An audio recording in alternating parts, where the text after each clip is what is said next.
Unlike the prior case, this is an oral argument on application. The sides are allocated 15 minutes per side, first 2 minutes of which being question-free. Let the court just settle just a little bit. You may proceed. Thank you. Good morning. Joseph Curry here on behalf of Fateen Muhammad, the appellant. As Your Honor stated, we're here for two very specific issues that we both briefed, and they both deal with MCL 76913, the sentencing enhancement statute. The first issue that was briefed is whether the defendant's acknowledgement that we actually received the sentence enhancement in district court satisfies the requirement of 76913, and I complain it does not. It's a clear violation of 76913, which requires notice after the information is filed within 20, in this particular case, within 21 days. Also, it's a separate process, it's a separate court. The district court is, as my brief state, that's one court, then we go to circuit court, that's a whole different matter. And as far as the circuit court is concerned, that's how I prepare my case, based off the information, not based off the complaint, which is the new charging document. As it relates to the second issue, the harmless error test, when compared with People versus Cobley and People versus Johnson, I believe that this court had it directly on point in People versus Cobley. It directly reflected the intent of the statute when the individual was not served within 21 days, or the people could not prove that the individual defendant was served within 21 days. Then that court vacated the enhancement in that particular case.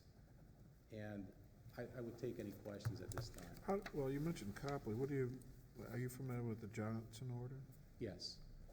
Now, the People versus Johnson, that particular case, I think the harmless error in that case is fine because they actually received the sentencing enhancement timely. We didn't. The only problem in that case is that there was an error in the dates of the convictions. And if I received that, I probably would not have filed this motion because basically, the court's saying— A timely but defective notice is sufficient, but no notice or oral notice isn't. Copley was, I think, oral notice. Yes, because we didn't get it within the 21 days at all. I mean, we received it, I believe, it was 56 days after the information was filed. In Johnson, they received it timely. There was just some errors in it. And I think, in my experience in the courts, if there's some minor errors like that, those are routinely handled. I don't think there would be cause to vacate the sentencing enhancement. So, I think they got it right in that case. How has the 56 days, or how did the 56 days affect your client? I mean, your client hasn't been tried yet. Correct. Yeah, we're still in the pretrial stage. Wait, so you've had 56 days plus the 2 years that this appeal is pending. Right. So the whole purpose of serving the notice is so that your client is aware that he's facing this additional charge. So he knows now, right? That's good. Obviously he does, yes. So you concede no prejudice? I don't concede that at all. I mean, obviously, looking back 2 years today, we're aware of it, but you had no actual notice before this, coming from the district court. I understand that's not procedurally what is contemplated in the rule, but you knew they were going after your client for that. I didn't know that in circuit court. I've had I've had complaints that had the enhancement, and then I received the information and it didn't. Maybe it's an office error, maybe they decide not to proceed. The statute doesn't require that they go after that. It says they may. Okay. So that's exactly my point. They can't say it all. So after the fact, though, you acknowledge you know. What's that? You now know that. Wait, yeah. Sir. Okay, but let's go, right, so let's put aside the 2 years that the appeal has been pending. But your claim of prejudice is, look, if I had been served within the 21 days, the actual notice isn't sufficient because the prosecutor might have changed his mind. Yes, I mean, that's that right? one case, but I'm proceeding in circuit court at this time. I'm out of district court. Yeah. I prepared for the prelim. We had the prelim. The judge bound it over. Now I'm in circuit court. And I know there's some case law on actual notice, but that's in the district court. I don't think those cases were handled properly because things could happen. So essentially what this court is saying, if that was followed, if I'm told that, say I received this sentence enhancement in district court and they don't file in circuit court, They don't even file. The court could say, well, you had actual notice in district court. I'll say, well, Your Honor, they violated the statute. I don't have the 21 days after the information. Well, that's too bad. You had actual notice. And then they didn't file. So And so your claim is, well, maybe they get to circuit court and they change their mind. So you are entitled to rely on the fact that the prosecutor, by not serving the 21 days, is indicating, or serving the notice within 21 days, is indicating that he's changed his mind and isn't gonna Well, pursue it could that be claim. like this case. Maybe they said Mr. Curry had actual notice. So why should we? Yeah, Why do okay. we even have to file it? I just See, wanted to know what your claim was. Okay, Copy. good. I think if the legislature expanded from 14 to 21 days, that's plenty of time for the people, the government, to get this document. Plenty of time.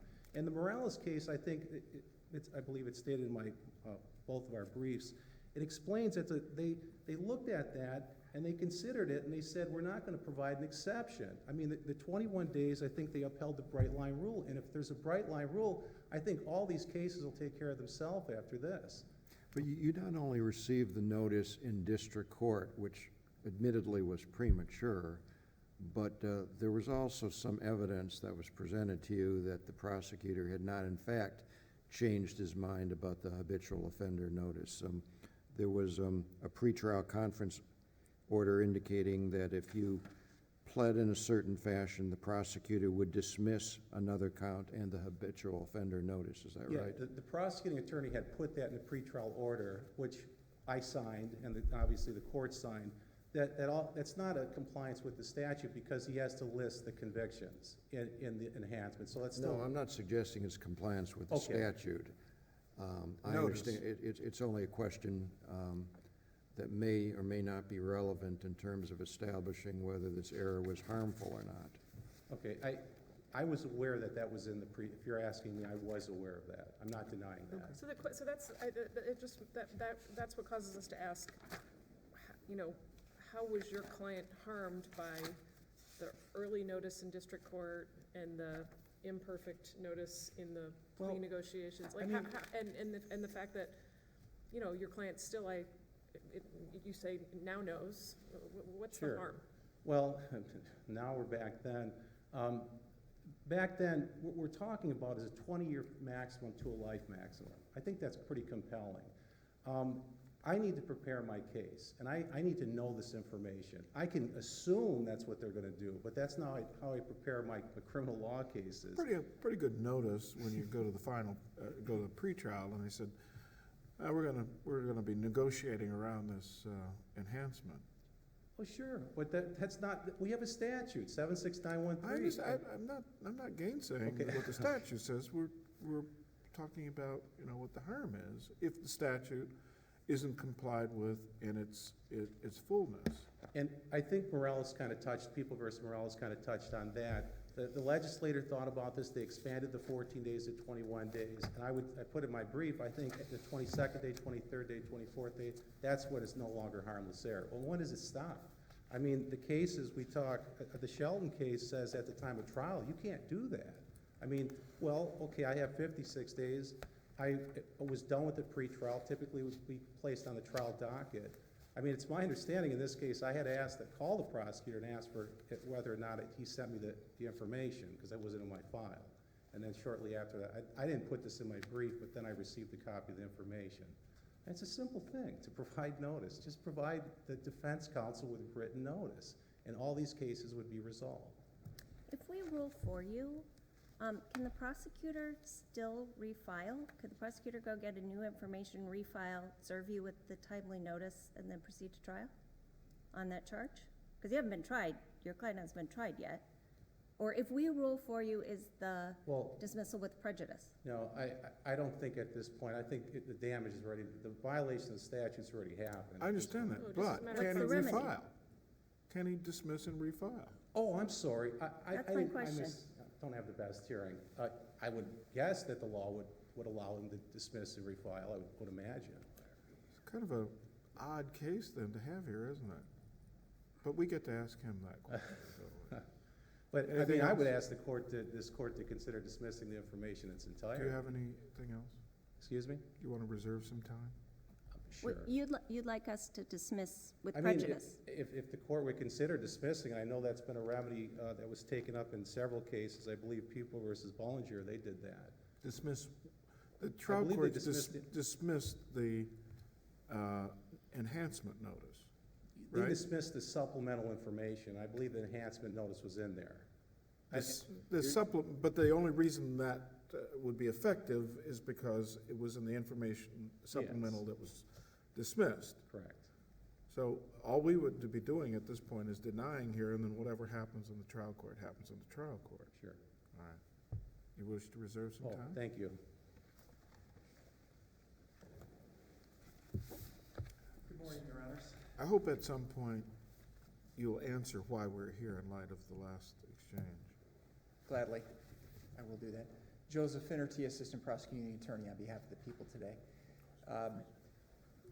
Really, I think what we're here about today is, yes, we have a statute that has parameters, but really undergirding that is due process. Due process, as I put in my brief, is a pretty simple concept as applied in this case, is notice and the chance to defend against the allegations. The allegations being, in this case, the habitual offender fourth offense, in other words, that he has at least 3 prior convictions. The 21-day window that I refer to it as a window in my brief, from the time of Circuit Court arraignment on to file the notice of habitual offender in Circuit Court, in my opinion, is an arbitrary attempt by the legislature to attempt to put parameters on what is due process in this context.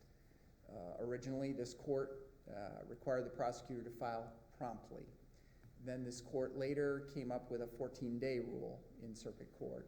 Legislature later adopted the 21-day rule. In this case, as several justices have noted, the defendant had the earliest possible notice. He was given notice, the habitual offender notice was in the district court filings. He was arraigned on with that in mind. The district court advised him at the time of the bind over. He was again advised, and as the court has noted again in the Circuit Court pretrial. My position is that since this 21-day window is nothing more than a creature of statute, or of a statute of legislation. Could you say that out loud? Sorry. You said that out loud, didn't you? It is a An creation. arbitrary It is. policy pronouncement of the legislature that you're free to, and we're free to ignore? Is that what you just said? It is it arbitrary? Absolutely.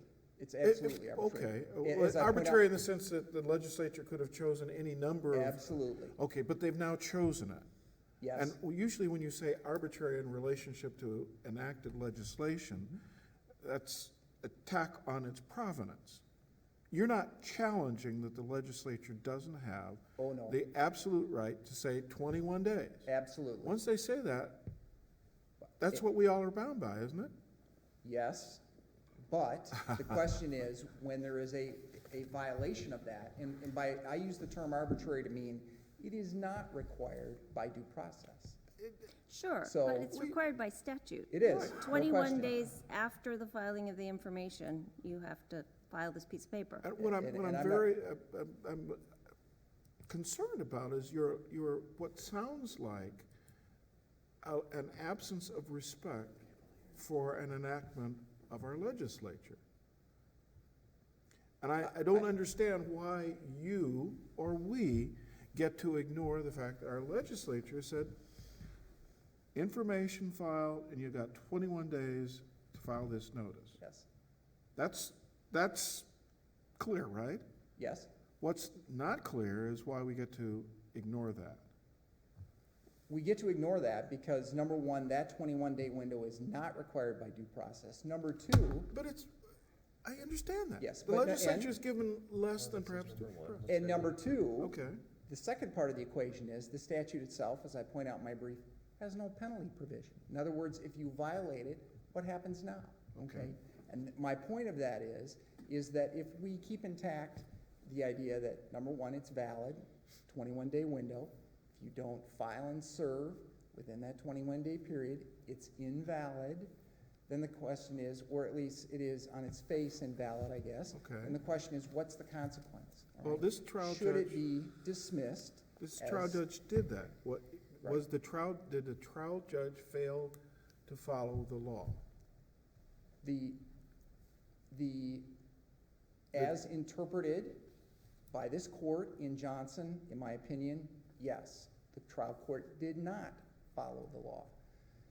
Because the trial court, and here's, Mr. Curry alluded to something that happened in the lower court that was not in his brief. I'll do the same here. What happened a month or two later, same scenario came up to the same judge. The APA convinced her she was wrong in this case and, in essence, reversed her position and recognized, under the circumstances, that harmless error should be considered, all right, and she did not dismiss the habitual offender notice in that case, How is finding harmless- the error was harmless- harmless. How is the harmless error a consideration relevant to the judge's initial ruling? Isn't that an appellate doctrine or something that even a trial judge only would look at if there's a later challenge to a previous order? In other words, how does it come up in the very first decision that the Well- trial judge makes? I can rule your way, because if I ruled the other way, it would be harmless, so I'll Yes. rule your way, even though the law requires Absolutely. me to go. Absolutely. In my opinion, trial courts should be considering the rulings of the Court of Appeals and this court as to whether an error is harmless or not harmless. So the law now Absolutely. is if I screw up, it'll be harmless error, so therefore I'm gonna screw up and rule for you? If the error is, If I admit this in evidence. essence, yes. I know, if I admit this evidence, I know it'll be a mistake, but it'll be harmless, and so I'm gonna make a mistake knowing that It's I'm gonna making a work out for mistake. you, yeah. I think That's a you're, good practice? I think the analogy of the admission of evidence into a trial is different than this Well, context. it can be harmless, right? It can be harmless. It can be. Any type of, the whole point is, you're saying that the policy or our directive should be to trial judges, if you know you can get away with the mistake, now we're sort of encouraging you to go that way. I would remind Your Honor. Push the envelope. I would remind you of the Johnson case where this very court, 2 years ago, recognized the concept of harmless error in the context of an habitual offender notice. Except, there's one significant distinction. That notice, though defective in its contents, was timely. No not argument there, agreed. Okay, I'm all just right. saying that conceptually, this court has recognized the concept of harmless error. But in the there, and context of- there's another factor. Yeah. The appellant was the defendant who said, I'm prejudiced by the court's refusal to dismiss the untimely notice. But There, all- that's an appropriate question about whether there was an error warranting reversal. Here, it appears to me the trial court followed the law and said you're out of time, dismissed. Why, what's the error? First, what Well, was the error? The error on our part? No, the harmless error applies to an error. Okay. You I'm mean not even sure there was an error here. Well, harmless error applies to what we did. No, no. It applies to an order or ruling, not what you did.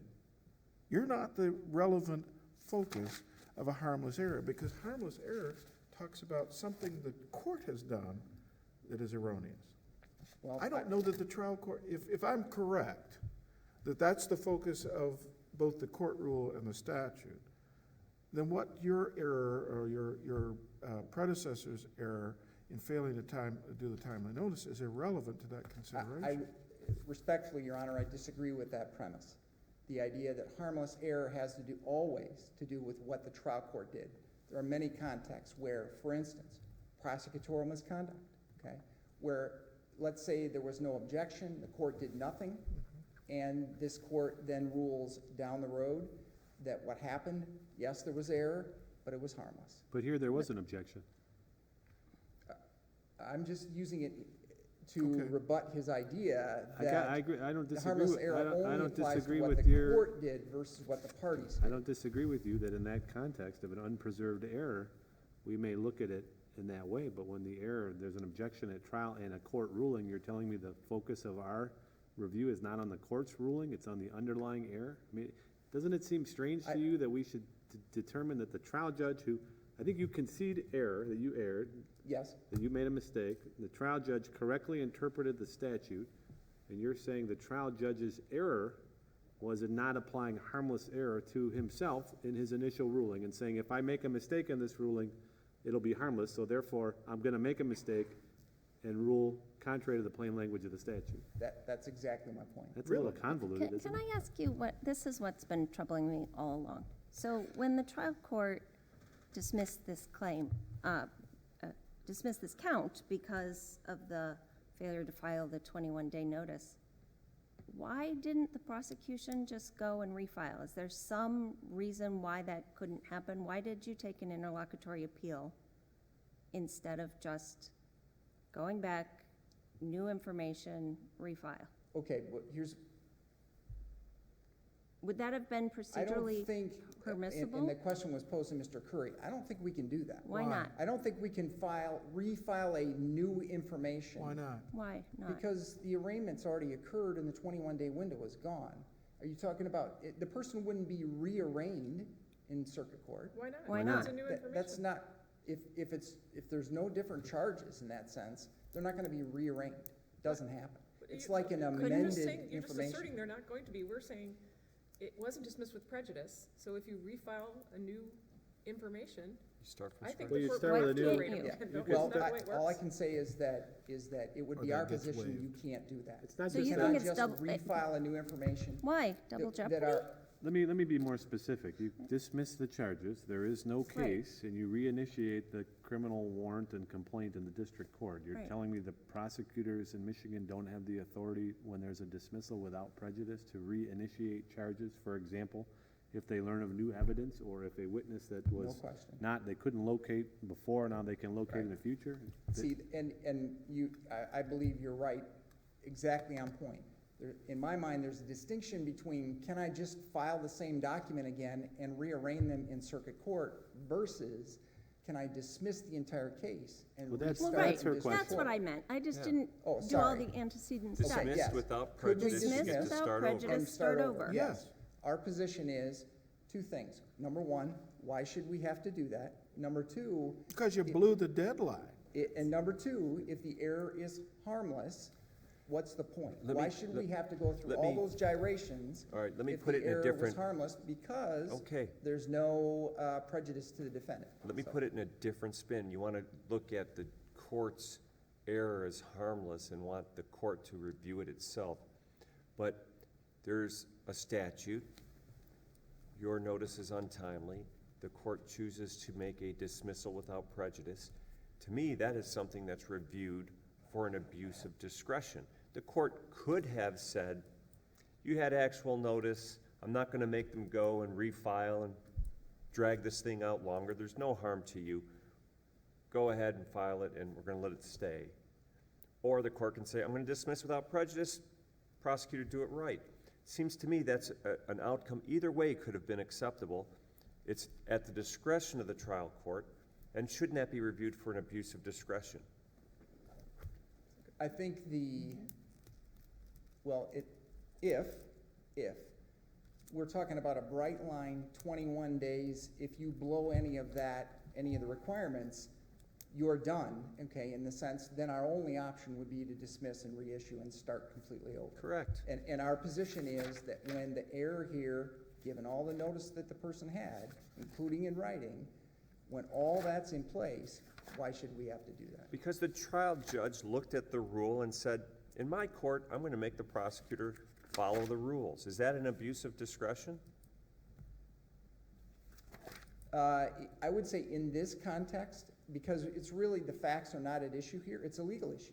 Yeah. So I would say it's Wait, more of a de novo review Just in wait a that minute sense. now. Wait a minute. So- The trial court actually literally enforced what the statute says, right? Well, here's the problem with that argument.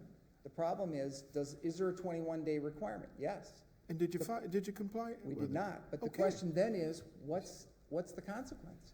That's the issue. But the statute doesn't say, the statute being silent, does that preclude a dismissal without prejudice?